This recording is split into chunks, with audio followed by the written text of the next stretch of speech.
Good morning, everybody. Welcome back to the Inside Sales by Design blog. We're so happy you're here. Thank you for joining us. Over the course of 20 years in the working world, probably a little bit more than that if I count everything I did before 18, and being a leader and knowing myself and how I operate, I want to share with you, in addition to that, just the amount of reading I've done, probably about a book a month for the last 5 years, and real careful observation of what makes a good leader, right? Because we can read about it, but reading and doing are two different things. So I think knowledge comes from reading and experience, and wisdom comes from experience. So today what we really want to talk about, and I said the key word there earlier, is leader and leadership. And in my humble opinion, here's something to add to your arsenal, to your quiver, if you will, of being a leader, if you are indeed a leader by title or deed. We've talked about that in some previous blog posts. I firmly believe, and I codified it for myself as well as my clients and my teams when I was leading teams, I firmly believe the number one duty we have as leaders is fourfold. And it all starts with, do we have a goal for our team? Do they know every day when they come in what hill they're taking? If they do, great. If they don't, that might be something you want to consider revisiting. Does your team know the goal? Do they know? And if you were to ask somebody on the floor, could they tell you?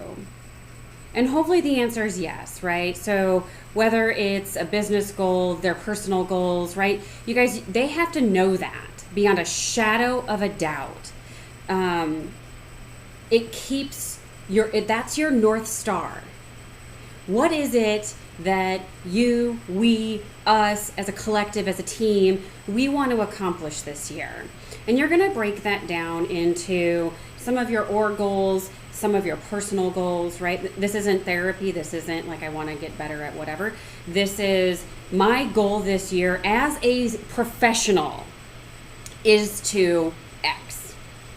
From there, and if we don't have that, I encourage you to sit down and really over communicate what the goals are for you, for the team, so everybody has that North Star and they are unfailing in understanding what that is, right? That's our job as leaders. We're very, very clear. Be very specific. Is it growth? Is it customers? Is it, I want you from your personal perspective to work on this particular sales skill? You guys, all of that is okay. Those need to be set, and quite frankly, they shouldn't change very much, right? So it's kind of like having a goal of, our goal is to go on vacation every year. That goal doesn't change. I'm not saying we do, because we don't. But maybe in this example, if the goal is we're going to go on vacation every year, the goal doesn't change. The destination does. Maybe it's, you know what, we're lucky enough to live in Southern California, we're going to do a staycation and pick one of the spots here. So all of that is okay. I hope that analogy kind of gives a little bit of perspective, which is the second thing we're going to talk about. Once we have our goals established, there's really 4 key areas as leaders that we need to make sure, again, beyond a shadow of a doubt, are crystal clear for our team. So on a side note, I had been part of a training group or training that was brought into a company where I was a practitioner. And God help these 4 folks. It was a room of salespeople, and they were talking about, the training was about ambiguity as a core competency. And I've heard that before. And I got to tell you, I have some real heartburn around that concept being taught. I had mentioned it to a colleague of mine who has a ton of experience. He was an EVP for a very large organization, and he had this look on his face with his eyebrows drawn, which is very rare. So, you guys, ambiguity is not something that, quite frankly, in my opinion, belongs in a decision-making role, right? So there's one thing about nuance and there's another thing about ambiguity. I think ambiguity is okay if you're trying to plan a vacation and you allow for some serendipity in your time schedule, right? That makes sense to me. And I may be missing something, you guys, and I don't mean to offend anybody, However, when it comes to whether or not we do something, it's whether or not we do something. There is no ambiguity. You either do or you don't. It's very simple. And so when we set goals for our team, we also then need to make sure that there's a purpose. So if our goal is to grow our customer base, take a new product to market, if my personal goal as a leader is to maybe onboard 5 to 10 new people, maybe you got head count, which is also not unheard of for inside sales. Maybe for you as a salesperson, your goal is to increase your skill set or, finish X% over quota for 3 months, right? You guys, that then is purpose. Why do I get up every day? And why should I? Right? Our goal is our what, right? And there's nothing wrong with that. The diet examples are really easy. If my goal is to, become more physically fit or drop my sugar count, or I just got diagnosed with diabetes that can be controlled by diet and exercise, then I've got a very clear goal. And it's 9 times out of 10 a what, right? Our purpose is our why. I am going to take control of my diet and my exercise because I do not want my health to deteriorate. Our goal is to take this product to market. Our purpose behind it, our why for folks, is because this is a solution that can really help people solve this particular problem, right? Or if I need to work on a particular skill set, my why behind that is that will make me a better professional.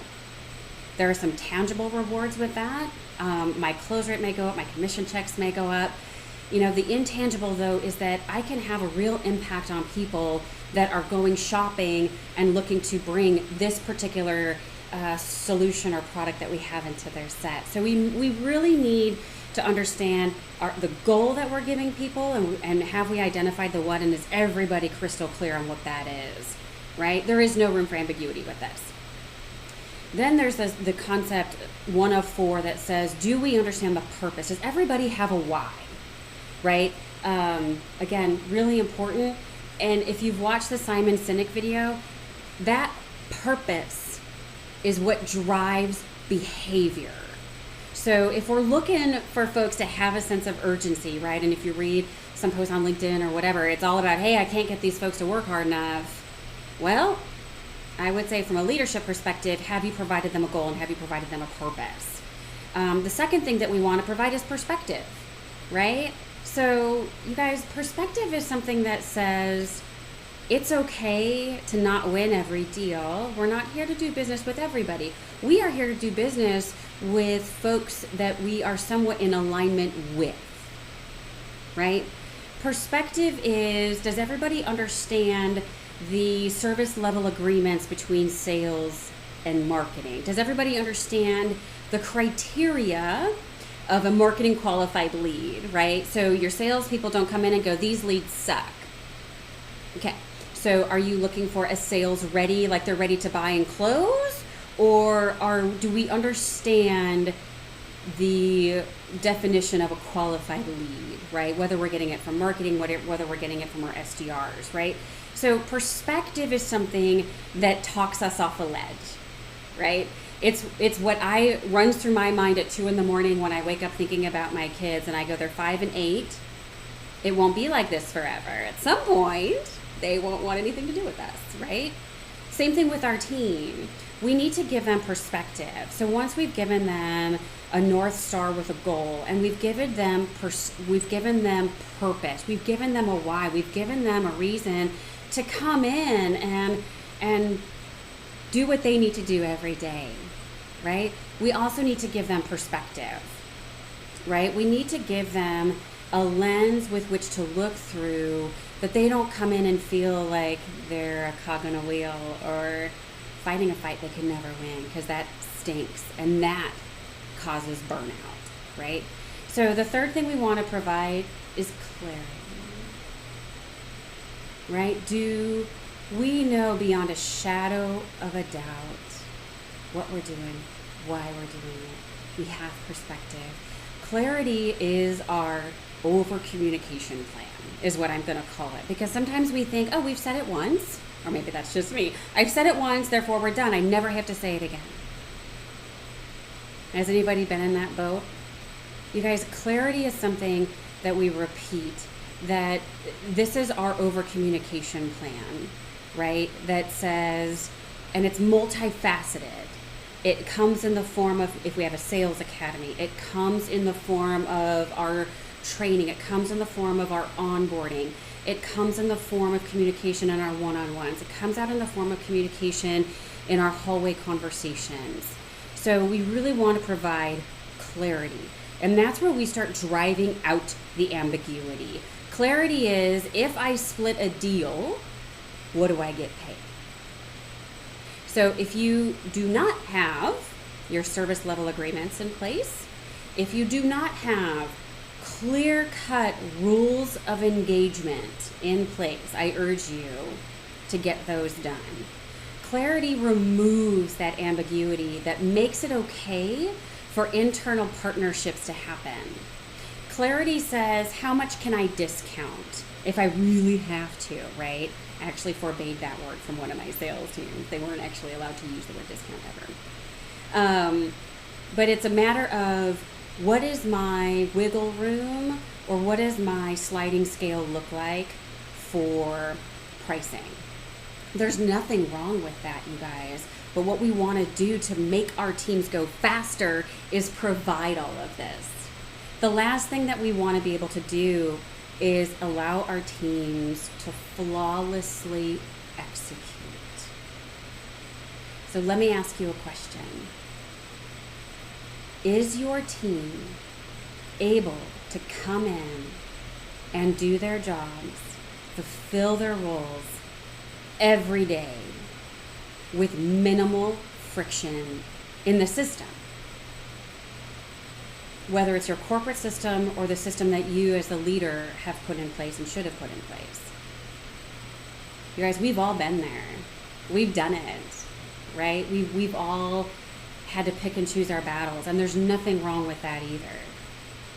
My question for you, though, is your team, again, able to come in, sit down at their desk, maybe have some chit chat with some folks, personal or business or otherwise, right? And hit the ground running every day, because they know beyond a shadow of a doubt what their goal is. They can measure against it. We didn't talk about that, right? They understand their purpose.